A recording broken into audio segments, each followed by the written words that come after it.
बरतानवी वज़ीर आज़म ने आज घर जाने का ऐलान कर दिया है और अब सवाल ये है कि अगला वज़ीर आज़म कौन होगा।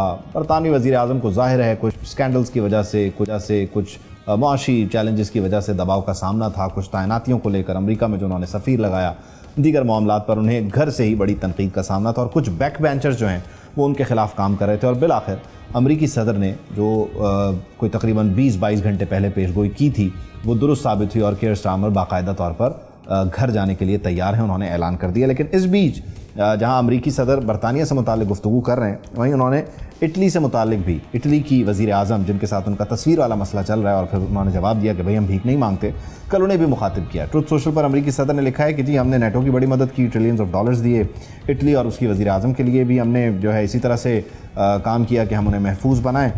Wouldn't even think of becoming involve in the Islamic Republic of Iran, है जो हमारा ईरान के साथ कॉन्फ्लिक्ट था, लड़ाई थी, उसमें साथ चलने के लिए तैयार ही नहीं हुए और ये वजह है कि जो है हम इन्हें दिहाइयों तक डिफेंड करते रहे लेकिन ये हमारे साथ खड़े नहीं हुए। तो क्या अमेरिकी सदर डोनाल्ड ट्रंप यूरोप में कोई रजीम चेंज की कोई नई पॉलिसी, कोई नई गेम पर अमल पैरा है, इसको इन डिटेल हम डिस्कस करेंगे। वहीं साथ ही साथ अमेरिका ईरान का जो मुआहिदा है और फिर उस मुआहिदे में आगे चलते हुए जो तरतीब तय पा रही है, एक तो एक हॉटलाइन तय हो गई है ताकि स्ट्रेट ऑफ हॉर्मुज़ में जो मामलात हैं वो ईज़िली एग्जीक्यूट हो सकें, जो जहाज़रानी है उसको कोई ख़तरा ना हो। एक कॉन्फ्लिक्ट कंट्रोल यूनिट बना दिया गया है ताकि दोनों ममालिक आपस में बातचीत करते हुए इन मसाइल पर काबू पाएँ। 60 दिन तक ईरान के पास ये इजाज़त है कि वो तेल और गैस वगैरह की जो सप्लाई है वो दुनिया को कर सकता है, पाबंदियाँ नहीं होंगी। फिर उसमें ज़ाहिर है अच्छे बच्चों की तरह अगर वो बिहेव करता है और अमेरिका उससे राज़ी रहता है तो सैंक्शंस मुकम्मल तौर पर हटेंगी और फिर दुनिया जो है वो इन्वेस्ट करेगी।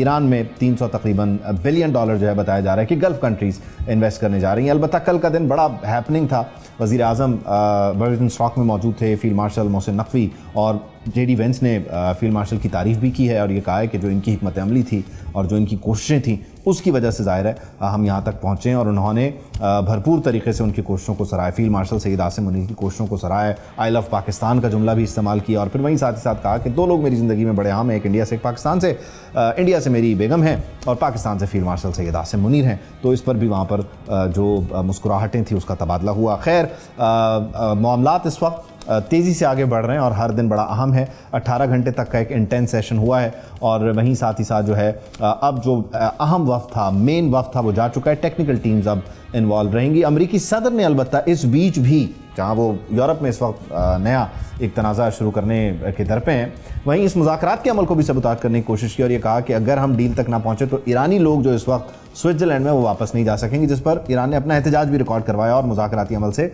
चले गए। अब इस सारी सूरत हाल में इन इस मुज़ाकराती अमल को सबसे ज़्यादा ख़तरा क्या अमरीकी सदर डोनाल्ड ट्रंप से ही है और क्या जेडी वेंस इस मामले को जैरेड कुशनर और स्टीव विटकॉफ संभालते रहेंगे और पाकिस्तान भी ज़ाहिर है कतर भी इसमें अपना किरदार अदा कर रहा है। लेकिन ये मामला हसास है क्योंकि लबनान में इसराइल अपनी हरकतों से बाज नहीं आ रहा है, वहाँ मुसलसल बमबारी हो रही है। सबको इन डिटेल डिस्कस करेंगे। मुझे अली सरवर नकवी साहब ज्वाइन कर रहे हैं, साबिक सफ़ीर हैं, और मुझे air commodore retired Khalid Chishti साहब भी ज्वाइन करें। आप दोनों हज़रात का बहुत बहुत शुक्रिया। नकवी साहब, बुनियादी तौर पे ज़ाहिर है बहुत सारी चीज़ें डेवलप हो रही हैं। इसमें एक बड़ी इंटरेस्टिंग चीज़ ये रही कि अमरीकी सदर कल जो है वो कीयर स्टारमर के इस्तीफ़े का बताते हैं कि वो इस्तीफ़ा दे देंगे और वो प्रेडिक्ट करते हैं। आज वो इस्तीफ़ा हो भी गया। अब उन्होंने नेटो पे भी तनकीद की है, इटली के प्राइम मिनिस्टर को भी कहा है कि वो हमारी मदद को नहीं आए। तो ट्रंप जो है वो बेसिकली इस वक्त यूरोप में एक नया महाज खोलने की तैयारी कर रहे हैं या वो अपनी तवज्जो जो है या अपनी एनर्जी जो है उसको डाइवर्ट कर रहे हैं और अपने फॉलोअर्स को भी? देखिए, ट्रंप को आप हमेशा रैशनली ना देखा करें। ट्रंप कोई स्ट्रैटेजी नहीं उनके जहन में होती है, वो जो दिल में आता है वो बोल देते हैं। वो एक किस्म के रैंडम थॉट्स उनके होते हैं। जब वो इटली वाली को क्यों फजूल में इन्होंने इस तरह रन डाउन किया, उसके बाद कीयर स्टारमर का अगर इलेक्शन हो रहा है या वो हट रहा है और रिजाइन कर रहा है तो it is none of his business, it is none of his business. और नेटो को तो वो सुनाता रहता है हर वक्त। वी शुड लर्न टू, ये एक मैवरिक होता है, अंग्रेजी का लफ्ज Maverick, he is a Maverick leader, तो उसको हम एक्सेप्ट करना चाहिए हमें। ठीक है। अच्छा चिश्ती साहब, ये बड़ा इंटरेस्टिंग नहीं हो गया कि ज़ाहिर है आपकी ख्वाहिश थी ईरान में रजीम चेंज की, फिर आप जो है वो इटली में एक नया महाज खोल लिया, वो तस्वीर वाला तस्वीर नहीं है वगैरह वगैरह। फिर जनाब वो केयर स्टार्मर चले जाएंगे। तो मतलब अमेरिका को ओबामा भी ये कह चुके हैं कि हमें समझना चाहिए कि इस खित्ते पे, बल्कि खित्ते क्या, इस दुनिया पे, इस कुर्रा अर्ज़ पे जितने फसादात हों, तनाज़ात हों, उन्हें हल नहीं कर सकते। हमने ये सीखा है और हमें इसको अमल करना चाहिए। ट्रंप क्यों नहीं सीख रहे? उनका इंटरेस्ट क्यों है कि केयर स्टार्मर जा रहे हैं, इटली की प्राइम मिनिस्टर फेल हो गई हैं, मतलब उनका टेक अवे कुछ भी नहीं रहा इस पूरी एक्सरसाइज से 100+ डेज़ की। बहुत शुक्रिया बैदुल्ला साहब, आपने बुलाया। देखिए, मेरा ख्याल प्रेसिडेंट ट्रंप को मीडिया मैनेजमेंट चाहे एथिकल हो या बाय लॉज के तहत हो या नहीं, वो मीडिया एंगेजमेंट जानते हैं। और मीडिया एंगेजमेंट में पॉजिटिव सताइश के सेंस में नहीं कह रहा, वो डाइवर्जेंट को समझते हैं कि मीडिया को डाइवर्ट कैसे करना है। पिछले आपने देखा जब 40 दिन ईरान की जंग हुई तो वो मीडिया को डाइवर्ट करते रहते थे, कभी एस्केलेशन करते थे, कभी डी एस्केलेशन करते थे। ऑयल प्राइसेस एक बयान पर उनके एक ट्रूथ मीडिया सोशल कैंपेन जो ट्वीट करते थे उस पर चेंज हो जाती थी। तो वो मीडिया को एज अ टूल यूज करते रहे हैं। लेकिन इसमें कोई शक नहीं, जो एम्बेसडर साहब कह रहे थे कि जो उनकी अनप्रिडिक्टेबिलिटी है वही उनकी प्रिडिक्टेबिलिटी है, यानी उनके बारे में आप प्रिडिक्ट नहीं कर सकते। जो आप रेफरेंस दे रहे हैं कि सीखना चाहिए, तो सीखा तो उन्होंने नहीं है। 2001 से लेकर मैं एक रिसर्च पढ़ रहा था और थोड़ा सा अपना भी हिसाब कर रहा था। अमेरिका ने 2001 से जितने मिडल ईस्ट के अंदर कैंपेन्स किए हैं उस पर 8 ट्रिलियन खर्चा किया। कोई एक भी सक्सेस स्टोरी नहीं नजर आ रही 2001 से लेकर पिछले 24-25 सालों में जिसके अंदर प्राउड एक हेरिटेज छोड़ी हो अमेरिका ने, उनके लोगों को खुशियां हासिल हुई हो, उनकी लाइफ बेहतर हो गई हो। सीरिया हो, इराक हो, लीबिया हो, कोई भी जगह मैं नहीं एक पॉइंट आउट कर रहा, ईरान भी इसी तरह था। सिर्फ फर्क ये है कि ईरान ने सस्टेन किया है। और ये जिस तरह आप कह रहे हैं कि एक एलिमेंट ऑफ थोड़ा सा एक रिस्ट्रेन, और ख़ास तौर पर अगर आप सुपर पावर के प्रेसिडेंट हैं और आपका एक बयान से चीज़ें बदलती हैं, कॉम्प्लेक्शन बदल सकती है, नेगेटिव पॉजिटिव बहुत हो सकती है, तो उनको केयरफुल होना चाहिए। लेकिन ही इज़ एक लफ्ज़ उन्होंने एम्बेसडर साहब ने जो मैवरिक कहा है, I think that explains a lot.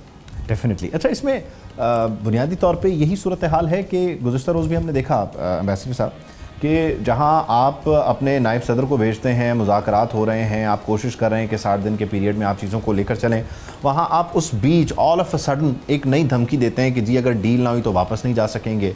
और फिर उसमें एक तरफ तो ये धमकी है, मैं दूसरी साइड को भी समझना चाह रहा हूँ कि ईरान का जो कंपोजर था, यानी लोग इस पे भी बात करें कि अमरीकी पहले से मौजूद थे, वो हॉल में बाद में आए, हाथ नहीं मिलाया, ऑप्टिक्स को फीड नहीं किया। तो न्यूट्रल पर्सपेक्टिव से ऑप्टिक्स को देखते हुए, या जो ऑप्टिक्स नहीं देख सके हम लेकिन वहाँ पर डिस्कस हो रही थी चीज़ें, जो पूरी हैपनिंग थी, किसका पलड़ा भारी रहा मजमूई तौर पे? और क्या कल का जो पूरी एक्टिविटी थी, एक्सरसाइज थी, उसका लुब्बे लुबाब क्या है? कौन भारी रहा, हावी रहा इस पूरे अमल में? देखिए, इसके दो पहलू। एक ये कि बर्गन स्टॉक स्विट्जरलैंड में क्या हुआ और उसकी जो विजुअल्स आई हैं वो क्या कहती है। बयान आप एक तरफ रखें, मेरा ख्याल है कि बर्गन स्टॉक में ये लोग मिले, बैठे, बातचीत की इन्होंने। अगर मैं मुआवजा करूं मुकाबला बर्गन स्टॉक, क्योंकि वहाँ पे उन्होंने फोटो अपॉर्चुनिटी में साथ खड़े होने से गुरेज किया, और फिर जब मिले हैं तो उन्होंने बातें मीडिया से अलग होकर बातें की, और इस्लामाबाद में वो ज़्यादा खुले दिल से दोनों फरीक मिले थे, ख़ास तौर पे ईरानी से। ईरान का बिहेवियर बड़ा कंसिस्टेंट है और ईरान को कामयाबी हासिल हुई है। उसने जो प्राइस पे की है, सैक्रिफाइस जो उन्होंने अपने जो कुर्बानी दी है, ये मुल्क में तबाही हो गई। हर ईरानी शहर में बमबारी हुई है, तेहरान, शिराज, किरमान, मशहद, जो शहर का नाम आप सोच सकते हैं वहाँ पे इन्होंने अमेरिकी और इजरायली फोर्सेस ने बमबारी की। 7 टन बम फेंके गए हैं ईरान पे उस 40 दिनों में। उसके बावजूद ईरान बड़े तहम्मुल से और बड़े मुस्तकिल मिजाजी से वो इस सारे मसले पेश हो रहे हैं और उनसे डील कर रहा है। मैं ये बताऊं आपको कि किसी भी जंग के there is a battle of narratives, और ये जो बैटल ऑफ नैरेटिव्स है वो ईरान और अमेरिका के दरमियान चल रहा है। ये अमेरिका भी ऐसी बातें करता है, ईरान भी सख्त सख्त लहजे में बातें करता है। तो they are both very hostile to each other, ये तो बड़ी ऑब्वियस सी बात है। उसके बावजूद पाकिस्तान के काविशों से ये पहले तो memorandum of understanding MOU sign हुआ बाज़ाब्ता, अमेरिका, ईरान और पाकिस्तान ने साइन किया। उसके बाद मुज़ाकरात हुए और मुज़ाकरात जिनीवा में अच्छे हुए, सूदमंद हैं, क्योंकि जो भी फैसले हुए हैं वो हाई लेवल कमेटी जो बनी है, जो कन्फ्लिक्चुअल सेल बनाया गया है और जो इश्यूज को डिस्कस करने का जो पूरा एजेंडा तैयार किया गया है, वो सब मेरा ख्याल है कि मुस्बत बातें हैं और इन पे फैसले अब ये लोग दोनों करेंगे। बहुत शुक्रिया अली साहब, नकवी साहब, थैंक यू। अच्छा चिश्ती साहब, इसमें बुनियादी तौर पे जाहिर है अभी 60 दिन हैं और ये कह देना कि 60 दिन में सब कंक्लूड हो जाएगा, ये भी क़ब्ल अज़ वक्त है, और ये भी कह देना कि नहीं होगा, ये भी ज़ाहिर है हौसला शिकन हो जाएगा। लेकिन अभी तक की जो डायरेक्शन है, कॉन्फ्लिक्ट कंट्रोल यूनिट है या वो एक हॉटलाइन का क़याम है जो स्ट्रेट ऑफ हॉर्मुज़ के मामलात को देखेगी, इन सब चीज़ों को रीड करते हुए अभी तक ये सही डायरेक्शन में राइट टाइम पे मूव हो रहे हैं, मनूवर ठीक है, कोई बहुत ताख़ीर नहीं है और गलत भी नहीं है?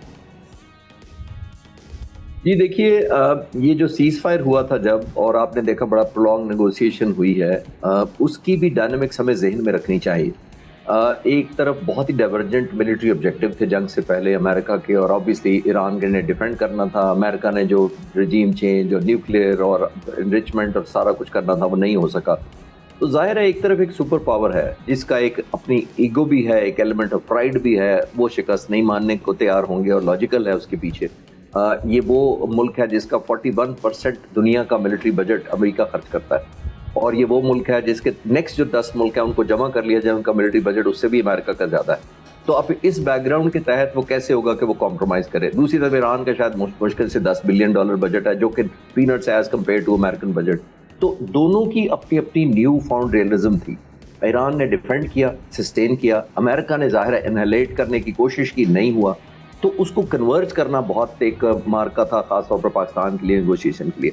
अब आपने देखा ये जो बयानात चल रहे हैं, जो अभी इंट्रोडक्शन में आप कह रहे थे कि वहाँ में हाथ नहीं मिलाए गए, पाकिस्तान के वक्त से वो ज़रूर मिले, ईरानी वक्त मिला, लेकिन उन्होंने उनकी तरफ नहीं हाथ बढ़ाया, एक्सटेंड नहीं, क्योंकि वो ऑप्टिकली भी नहीं हारना चाहते थे ईरानियन। ये नहीं वो चाहते थे कि मीडिया बेशक वेस्ट के पास है, ज़ायनिस्ट लॉबी बहुत ज़्यादा मीडिया कंट्रोल करती है, अमेरिकन मीडिया बहुत बड़ा है, तो उसके बावजूद वो नहीं चाहते थे कि कोई ऐसा जेस्चर, कोई बॉडी लैंग्वेज या परसेप्शन क्रिएट करे कि वो पोजीशन ऑफ वीकनेस से वो मुआहदा कर रहे हैं। आने वाले वक्तों में भी अभी थ्रेट्स होंगी, थोड़े बहुत बयानात होंगे, क्योंकि देखिए ये stand alone Ukraine Russia type जंग नहीं है जो 5 साल से चल रही है। हमें पता भी नहीं है ऑयल प्राइसेस कब फ्लक्चुएट हुई थी, यूक्रेन रशिया की जंग की वजह से। यहाँ पे ऑयल प्राइसेस इन्फ्लेट कर गई हैं, फूड कमोडिटीज हैं, एग्रीकल्चर इफेक्ट हुआ, ग्लोबल ट्रेड हुआ, 8 बिलियन लोग दुनिया के हर शख्स इफेक्ट हुआ डायरेक्टली इस वॉर से या इनडायरेक्टली। तो आई थिंक ऑप्टिकली इस वक्त बड़ा चैलेंजिंग है दोनों साइडों के लिए। तो 60 दिन का एक और इंटरेस्टिंग पहलू है, मैं आपकी मौजूदगी में इसको डिस्कस करता हूँ कि जाहिर है ईरान जो है वो ये बताता है कि जी हम सरेंडर करने वालों में से नहीं हैं और हम बड़े उसूल पसंद हैं और हम अपने उसूलों पर कारबंद हैं। इसलिए आपने देखा कि उन्होंने हॉल में लेट एंट्री दी, हाथ भी नहीं मिलाए, और आके भी उन्होंने अपना सलाम दुआ जो करनी थी पाकिस्तानी वज़ीर आज़म से, फील्ड मार्शल से, और वापस चले गए। दूसरी तरफ अमेरिका ने भेजा हुआ था JD वेंस को, जो कहते हैं कि वो अमन पसंद हैं, मुज़ाकरात कार हैं, और वो ज़ाहिर है उनकी अगली इलेक्शन कैंपेन भी इस पे बिल्ड है। वो वहाँ खड़े भी रहे, इंतज़ार भी करते रहे, and he was ready to shake the hand. तो दोनों ने इन ऑप्टिक्स को क्रिएट ना करके या क्रिएट करके, जो भी हम ना कह लें इसको, कि हाथ ना मिलाना, दोनों इससे भी कुछ ना कुछ अचीव करके लेके गए अपने अपने लिए। तो बड़ा वेल क्राफ्टेड था सब कुछ, नहीं? देखिए मोर सो ईरानी डेलीगेशन, उनका एट्रिशन हुई है। आपने जहाज का नाम देखा, उन्होंने मिनाब 1 and 1 रखा, जिसका मतलब उन्होंने मतलब क्या था, वो अपनी इमोशनल कनेक्टिविटी अपने लॉसेस के साथ आज भी सस्टेन किए हुए हैं और करना चाहते हैं, और दुनिया को एग्जिबिट भी करना चाहते हैं, एंड हर मुल्क करता है, एक एलिमेंट है।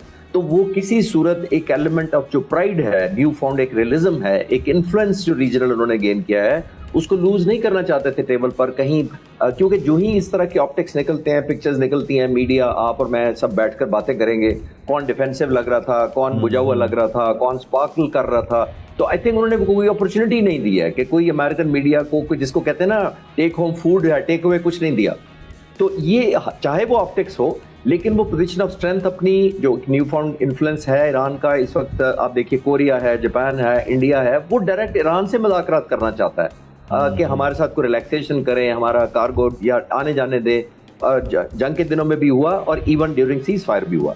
तो एक न्यू फाउंड रियलिज्म जो ईरान के पास है वो लेट गो नहीं करना चाहते थे, तो आई थिंक वो जस्टिफाइड भी हैं। लेकिन हम सारे इंटरेस्टेड भी होंगे और दुआगो भी होंगे कि 60 डेज पीसफुली गुजरे, क्योंकि इसके अंदर एक और आखिरी बात बड़ी इंपॉर्टेंट इस सवाल के जवाब में मैं अर्ज करता चलूं कि ईरान की बहुत सेंसिटिविटी लेबनान के साथ कनेक्टेड है और जस्टिफाइड है। वहाँ आप समझते हैं कि वो चीज़ें रुक जाएंगी जो एज पर प्लान वाशिंगटन उसमें सहूलतकारी करता है, उसकी कोशिशें हैं। एक एग्रीमेंट हो गया, लेकिन एग्रीमेंट के बाद भी खैर दोनों ही फरीक एक दूसरे पर बमबारी कर रहे हैं। डुएबल है ये? देखिए, सबसे ज्यादा इंपॉर्टेंट ये ज़हन में रखिएगा कि इस एग्रीमेंट का जो पहला पैराग्राफ है, अगर आप क्लोजली देखें तो उसमें 3 दफा लेबनान का जिक्र है ओपनिंग पैराग्राफ में, विच मीन्स कि ईरान की कितनी सेंसिटिविटी है या ऑब्लिगेशन है। नंबर 1, प्रेसिडेंट ट्रंप का भी सबसे बड़ा इम्तिहान यही है कि देखिए, जंग होना चाहे मिसलीडिंग हो गए, ऑब्जेक्टिव्स नहीं अचीव हो सके, एम्बैरेसमेंट हो गई, उसको पीछे छोड़ देते हैं। प्रेसिडेंट ट्रंप का सबसे बड़ा अब इम्तिहान ये है कि जो वो डील उन्होंने मीडिया के सामने साइन की, अपने हम सब ने देखा, ग्लोबली देखा कि साइन कर रहे हैं, उसकी पासदारी कर पाते हैं या नहीं कर पाते। पाकिस्तान उन्होंने ये देखना है प्रेसिडेंट ट्रंप ने कि अगर उनकी रिट खास तौर पर नेतन्याहू के ऊपर है, अगर वो मैनिफेस्ट कर सकते हैं तो दुनिया उनको कम से कम रिवाइव करने में हेल्प भी करेगी। हम बेहतर अंडरस्टैंड कर पाएंगे कि ये डाइवर्जेंट है, लेकिन प्रेसिडेंट ट्रंप ने मैनेज किया। लेकिन अगर बमबारी जारी रहती है तो इसका मतलब है कि प्रेसिडेंट ट्रंप की जो डिसीजन मेकिंग है वो हॉस्टेज है नेतन्याहू की, और यही वो डिस्पेल करना है, प्रेशर उन पर ऑब्लिगेटरी जद में भी आएंगे। बहुत शुक्रिया। सब्सक्राइब करें और बेल दबाएं ताकि कोई खबर रह न जाए।